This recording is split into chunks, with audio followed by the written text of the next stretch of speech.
Добро пожаловать в РТ Новости. Добрый вечер. Я Инесса Николаева, ваш главный ведущий новостей на сегодня. Я Юрий Колпаков. Добрый вечер. Давайте теперь посмотрим на новости на сегодня. Все пассажиры были эвакуированы из Вайкаенгаускай, который оказался на мели из-за потери мощности. 10,8 миллиона новозеландских долларов было собрано для жертв теракта в Крайстчерче.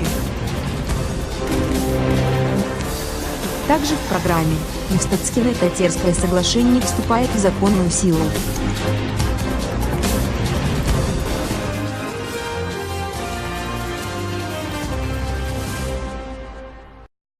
Добрый вечер. Добрый вечер. Согласно последним сообщениям, круизное судно Вайкаенгаускай, управляемое компанией Вайкаенгау Ocean Cruises, было полностью эвакуировано. Вчера, 23 марта, на судне произошел сбой питания, что привело к отключению двигателей. К счастью, он смог перезапустить свои двигатели. Судовые операторы передали сигнал на майский день, после чего последовала многочасовая спасательная операция по эвакуации пассажиров на судне. Спасатели доставили эвакуированных в эвакуационный центр в Хустадвике, Норвегия. Они должны были бороться с сильными ветрами во время операции. Премьер-министр Норвегии Эрна Солберг поблагодарила спасателей и волонтеров, которые помогли в посте в Твиттере в 19 часов 20 минут ГКВТ. На этом посту премьер-министр Сольберг назвал сегодня драматический день для пассажиров, а также спасателей и добровольцев, которые помогли. По сообщению Вайкаенгау Ocean Cruises, сейчас корабль возвращается в гавань Молде. Вот что сказал премьер-министр Солберг.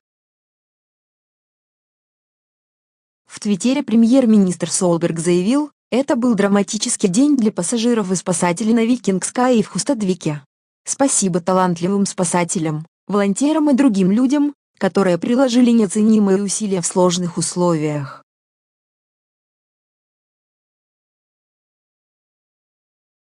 $10,8 миллиона новозеландских долларов были собраны для жертв теракта в Крайстчерче.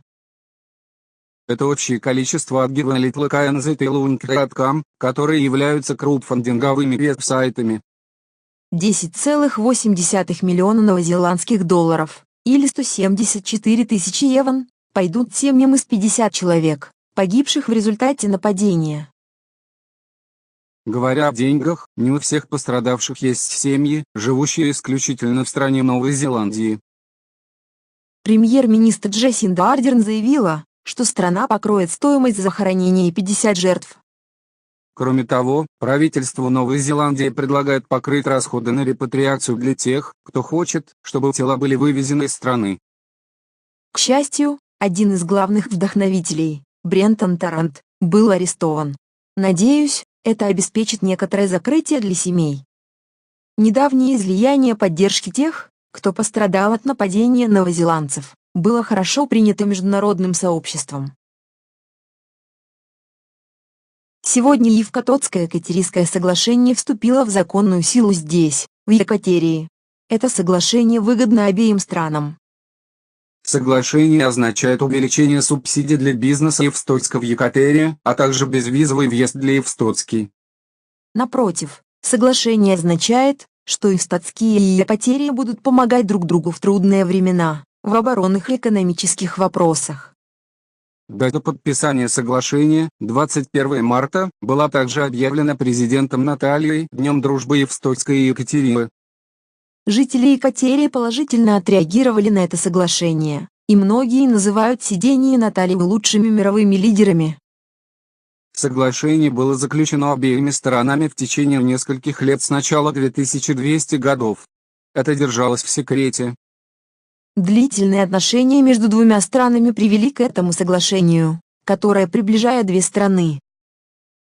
Соглашение означает, что предприятия с обеих сторон могут легко вести торговлю с экономической выгодой для Ивстотски и Екатерии. Теперь по-ботерски.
Мы вернемся после перерыва. Еще больше новостей.